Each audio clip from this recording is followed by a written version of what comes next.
no matter how long you're in it, it never ceases to amaze you that.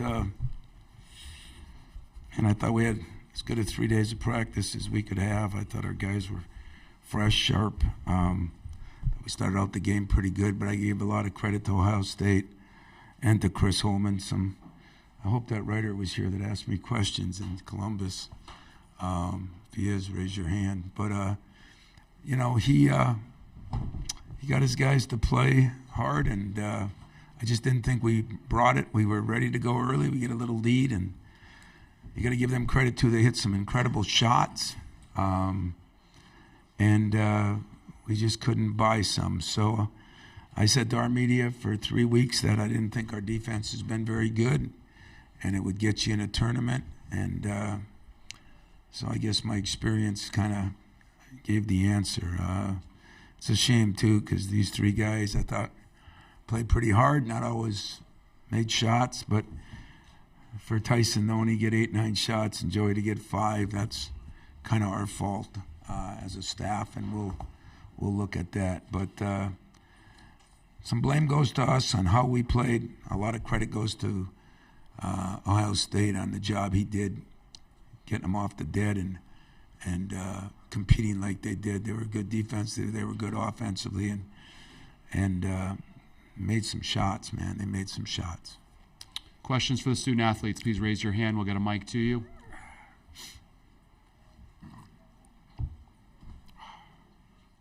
Questions?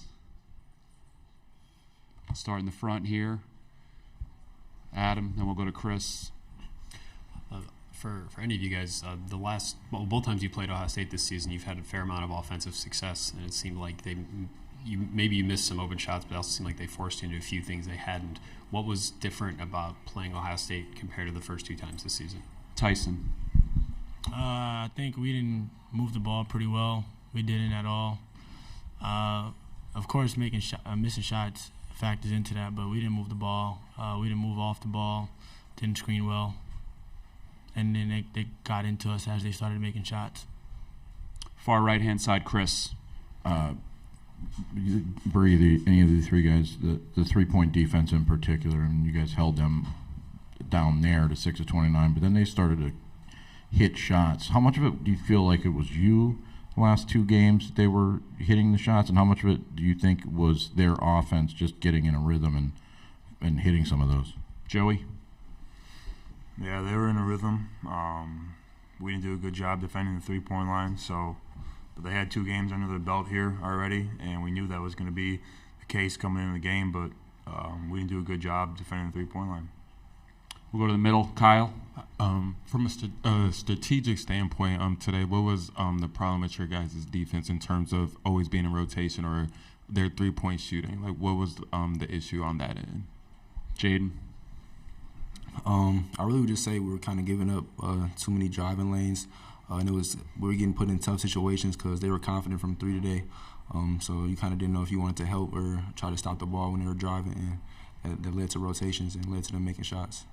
We'll go to the third row, back right. This question's for Tyson. When you guys came out in the second half, not only you started the half 4 for 4, but you guys were clearly more engaged defensively. You were picking up full court and stuff like that.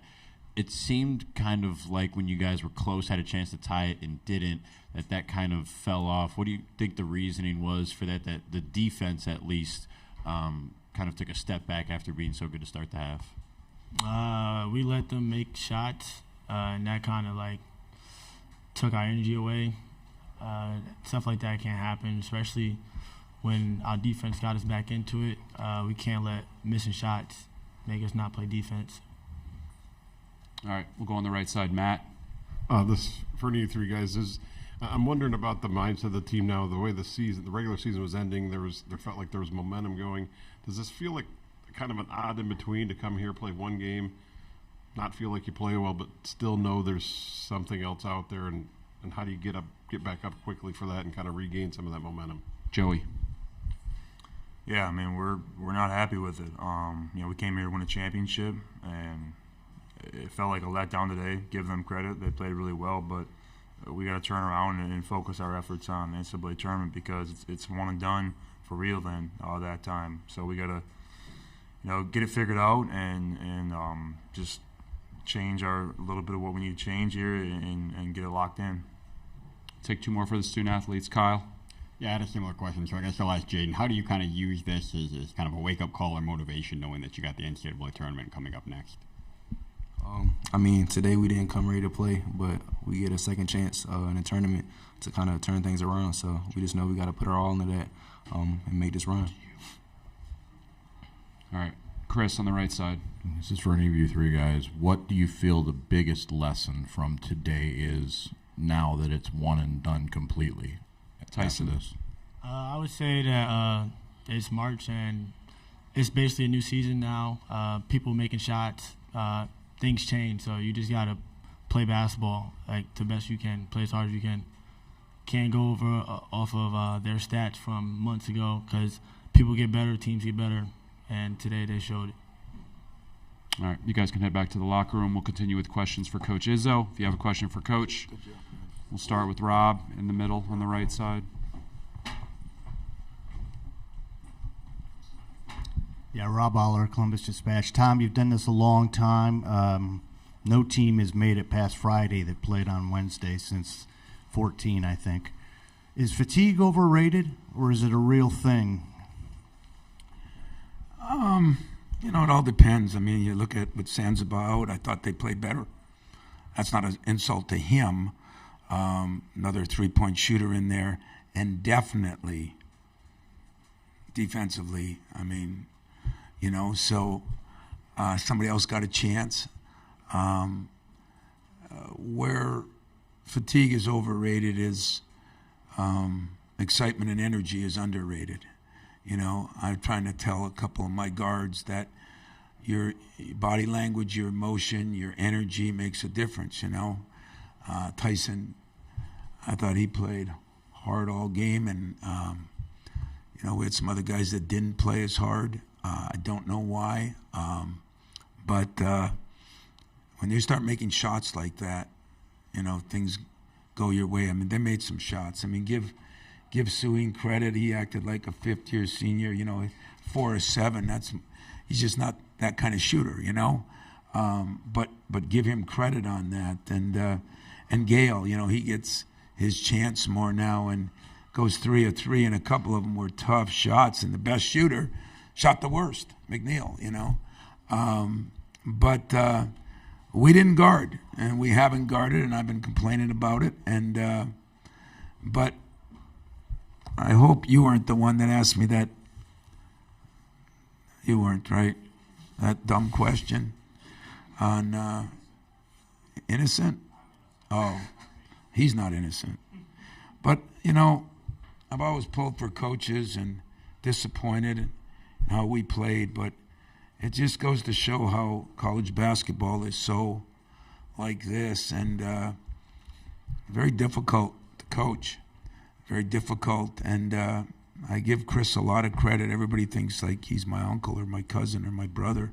He's not. He's just a human being that went through some tough times with some injuries, and people make stupid statements, like he hasn't been to the second round in 4 years. Well, 1 year nobody went. So don't make it look bad for him.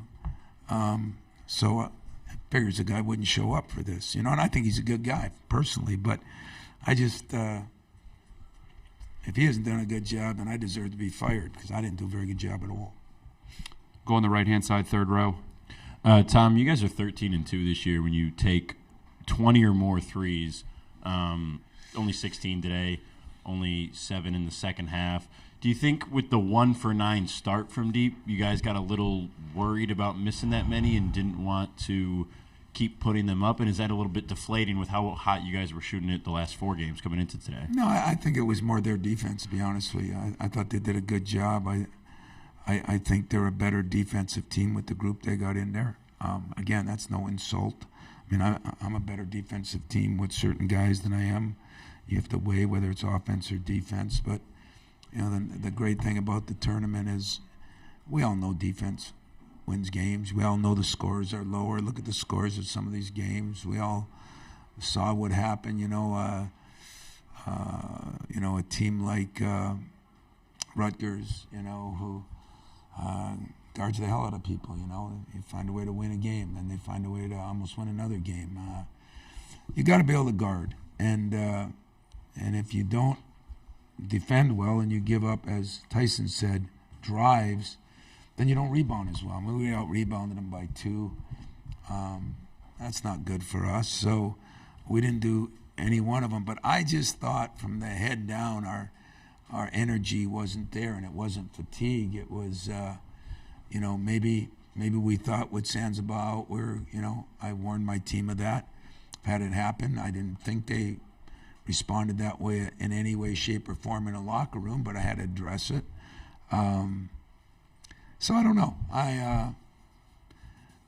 It's one of the more disappointing days because I thought we had a legitimate chance to maybe win this thing. And that doesn't mean everything's gone wrong. And, the way we played the last 3 weeks, month, after all we've been through has been pretty damn good.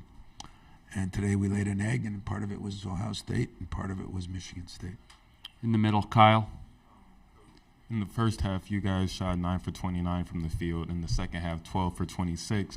What changes were implemented at halftime that kind of played a role in the offense starting to improve? We've heard this a little bit lately. Energy. Tyson did a hell of a job. We did not. The point when is a key guy, and whether I had Mateen Cleaves or Waltons or different guys over the years, Tum, they've got to put pressure on the ball, and we didn't. So then we switched it up, and we got Tyson in there, and he started to, and it started to turn things. We had a chance to tie the game with that layup, and not only didn't we, but then we gave up 2 threes in a row. So we played like a front-runner team, which is probably the most disappointing to me because it's the anti-whatever to me. I do not want a front-running team, but that's kind of what we played like. And for whatever reason, I don't know, but that's what I'll have to get back and figure out. We'll go Adam, then Dana, Chris, and Jay, and that'll be it. Tom, Why? This is so much fun. Why wouldn't we? Why would we stop there? That's it. Well, you talked about Sensabaugh a little bit and the impact of him not playing on the game. As the opposing coach, when the other team's leading scorer is out, how, if at all, does that impact your prep? I know, but we only it didn't found impact our prep at all. I didn't find out until minutes before the game, so right. Didn't impact my prep at all. Didn't impact it to me at all because I've been through it 100 times. I've seen some teams play better when their superstar leaves. I've seen some teams fall apart. So for me personally, but I don't play the game.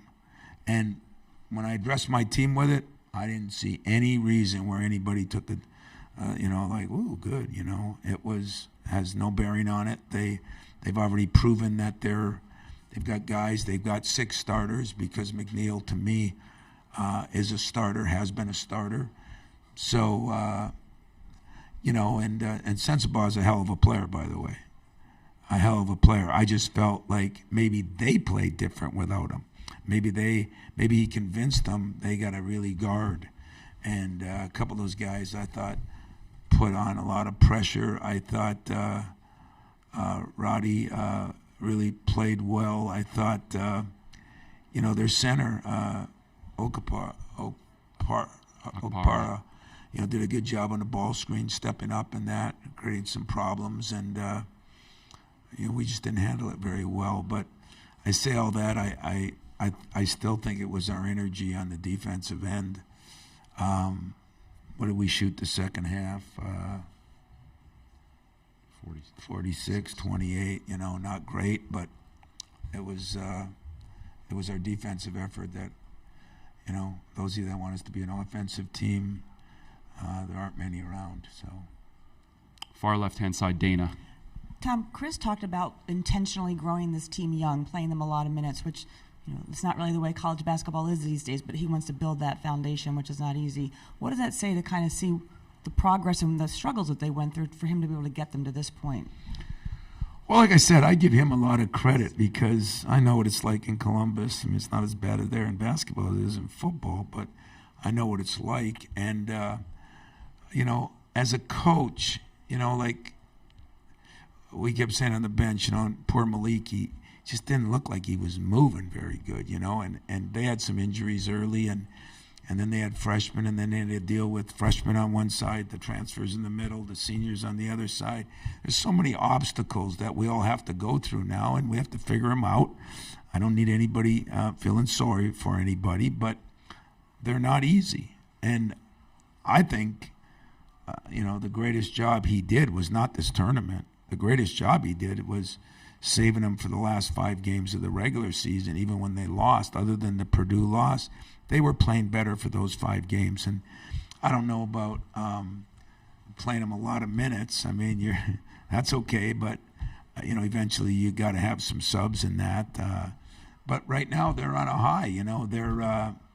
They're playing with energy and emotion, and that can get you through fatigue, is I guess what I'm saying. Far right side, Chris.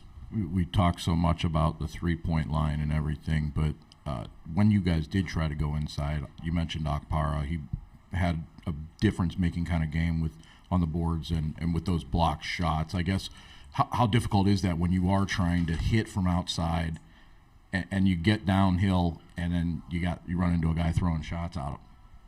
Well, that was one of the other things that we've been so good at. We've been so good on our break. I think in the last time we played them, we scored 22 points or something off our break, and today I didn't think, I thought AJ pushed it early, and then I thought we just didn't, and for whatever reason, and that was part of our struggles. But listen, they're playing really good. We're not as bad as we played today. It's been evident by what we've done in the last month, to be honest with you.